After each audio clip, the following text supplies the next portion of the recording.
Praise the Lord. परमेश्वर इस video के द्वारा आपको बहुत आशीष दे। जो बाइबल हमें सिखाता है कि परमेश्वर में कैसे पवित्र बने और कैसे हम परमेश्वर में बढ़ते चले जाएं, आत्मिक जीवन में कैसे हम बढ़ सकें। देखिए, आत्मिक जीवन में बढ़ने के लिए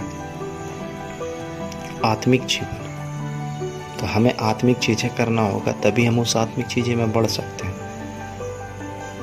तो सबसे ज़्यादा आत्मिक बातों की धुन में रहें, आत्मिक चीज़ों की धुन में रहें। अपने आप को सबसे पहले तो संसारी काम से अलग रखना। अब संसारी काम क्या? संसार के काम। अब इसका ये मतलब नहीं कि हम लोग नौकरी कर रहे तो नौकरी छोड़ दे, दुकान चला रहे दुकान छोड़ दे, ये सब संसारी। कहने का मतलब यही है कि संसार में बहुत सारे काम हैं, उन सारे कामों से ऊंचा स्थान आप यीशु मसीह को, प्रार्थना को, बाइबल को, परमेश्वर के लोगों के साथ संगति को, इन सारी चीज़ों को आत्मिक जीवन में पहला स्थान दीजिए, तो आप बढ़ते चले जाएंगे। और परमेश्वर क्या चाहता है, कैसे लोगों को चाहता है? आत्मिक जीवन में बढ़ना चाहते हैं, लेकिन हम संसारी जीवन छोड़ना नहीं चाहते। बाइबल तो कहता है कि यीशु मसीह में सब कुछ नया हो जाता है। फिर वो शरीर के अनुसार नहीं चलता, वो आत्मा के अनुसार चलना स्टार्ट करता है। वो आत्मा की अगुवाई में चलता है। शरीर का लालसा या शरीर की इच्छा को पूरा नहीं करता है। वो यीशु मसीह वो अपनी शरीर की इच्छाओं को पूरा नहीं करते थे। आप जानते हैं कि वो इस चीज़ों को त्याग करते हुए वो परमेश्वर का काम में लगे रहे।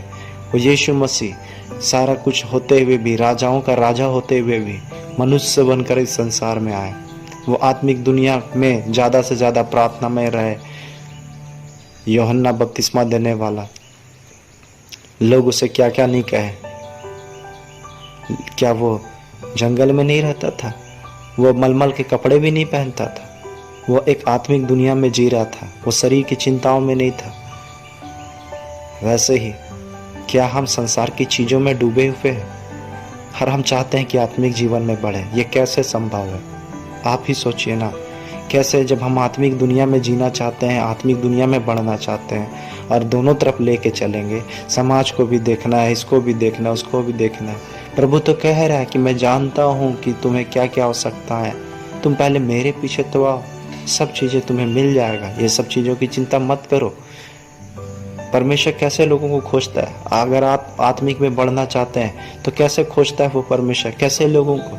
जो आत्मा और सच्चाई से जो उसकी आराधना करे, साफ मन जिसका, शुद्ध मन है, जिसमें कोई छल कपट नहीं है। परमेश्वर ऐसे लोगों को खोजता है। और बढ़ाने वाला कौन है? आत्मिक जीवन में आपको कौन बढ़ाएगा? कोई नहीं। बढ़ाने वाला परमेश्वर होता है, इंसान नहीं है। इंसान, सेवक, दास, प्रेरित, संत, ये क्या है? आपको गाइड करेंगे, आपको रास्ता दिखाएंगे।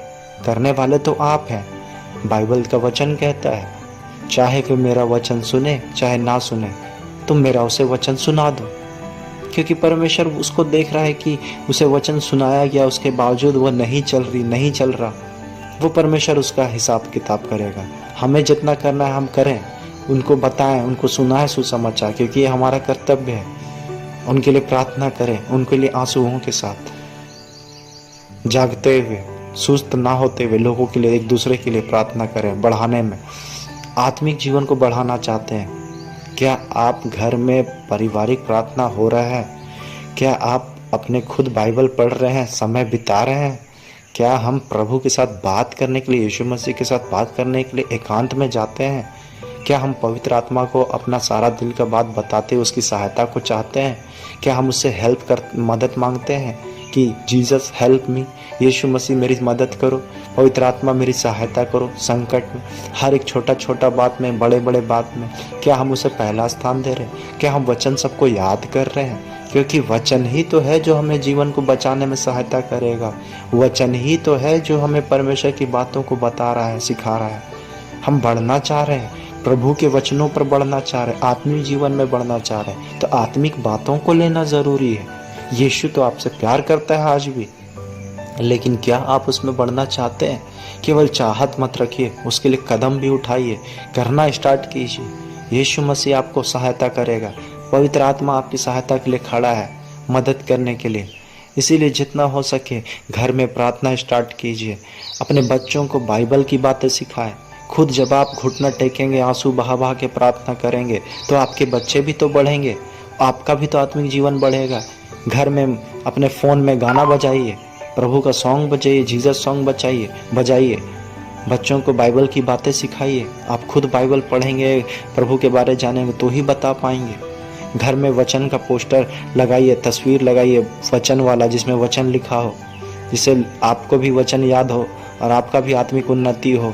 घर में प्रभु का गाना सब बजाइए, जितना हो सके होम थिएटर में, टीवी में वीडियो सॉन्ग बजाइए। कैसे नहीं परमेश्वर में आत्मिक जीवन में बढ़ेंगे। प्रभु के जो स्ट्रांग है, मजबूत है, विश्वास में मजबूत है, उनकी संगति में रहिए। कैसे नहीं आपका आत्मिक जीवन बढ़ेगा। बाइबल में समय बिताइए, स्वर्गीय वरदानों की धुन में रहे, दर्शनों की धुन में रहे, प्रभु से बात करने की धुन में रहे। समय निकालें। समय तो परमेश्वर का दिया है, उसके लिए क्या समय निकाले। हमको तो पूरा जीवन उसको दे देना चाहिए। इस संसार में कुछ भी नहीं रखा हुआ है, इस बात को जान लीजिए। कुछ समय के लिए हम इस संसार में हैं। इस संसार से कुछ प्राप्त नहीं होगा। जो करना है इस संसार में ही करना है, इसीलिए इस संसार में करके आत्मिक दुनिया के लिए तैयारी कीजिए।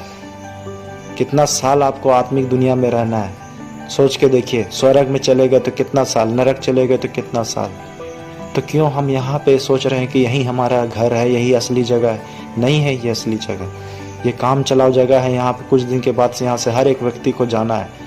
मौत का किसे पता, मृत्यु का किसे पता, आज है कल नहीं है, कोई नहीं जानता है। तैयार रहिए, जागते रहिए, आत्मिक धुन में रहिए, आत्मा को बचाइए। शरीर ऐसे ही नाश हो जाएगा, जितना भी बचा लीजिए, कभी न कभी मरना ही है। तो उससे कहीं ज़्यादा आत्मा को बचाइए, जो आत्मा का तैयारी करना है।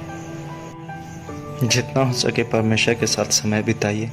जितना गहरा संबंध यीशु के साथ आपका होने लगेगा, ऑटोमेटिक है आपका आत्मिक जीवन बढ़ने लगेगा और शांति आने लगेगा। यीशु मसीह का शांति आने लगेगा, चैन आने लगेगा। आप संतुष्ट होना स्टार्ट हो जाएंगे। कुड़कुड़ाहट, चिड़चिड़ापन, ये सब अपने आप खत्म होने लगेगा। आपके अंदर प्रेम आना स्टार्ट हो जाएगा। आपके अंदर परमेश्वर का उपस्थिति आना स्टार्ट हो जाएगा। क्षमा नहीं कर पाते हैं, बस इतना है कि जब आत्मा में मन लगाएंगे, आपके अंदर परमेश्वर का आत्मा आने लगेगा ऑटोमेटिक। मतलब क्षमा नहीं कर पा रहे जिसे भी, आप उसको भी क्षमा करना स्टार्ट कर देंगे, क्योंकि आपके अंदर प्रेम आ जाएगा, यीशु मसीह आ जाएगा। इसीलिए क्षमा करेंगे, कैसे करेंगे वो मत सोचिए, बस प्रभु की धुन में आ जाइए, परमेश्वर में पूरा लीन हो जाइए। अपने आप ये इच्छा भी आ जाएगा। परमेश्वर इच्छा भी डालते हैं, वो इच्छा आपके अंदर आएगा। आगे बढ़िए, यीशु तुम्हें बुला रहा है, यीशु तुम्हारे नाम को पुकार रहा है। आज का समय है, ये समय को बर्बाद मत होने दीजिए। प्रभु आपको बहुत आयत की आशीष देगा। मैं विश्वास करता हूँ इस वीडियो के द्वारा आज अभी से आप समय बिताएंगे, आत्मिक दुनिया में, आत्मिक धुन में रहेंगे। संसार की अभिलाषा, भोग विलास से बचिए जितना हो सकता है। कुछ समय के लिए वो देगा शांति, सांसारिक शांति है वो समाप्त हो जाएगा। इसीलिए चिंता मत कीजिए, अब अपना आत्मा का चिंता कीजिए, स्वर्ग जाने का चिंता में, धुन में रहे और लोगों को भी बचाए। प्रभु आपको बहुत आयत की आशीष दे। Praise the Lord.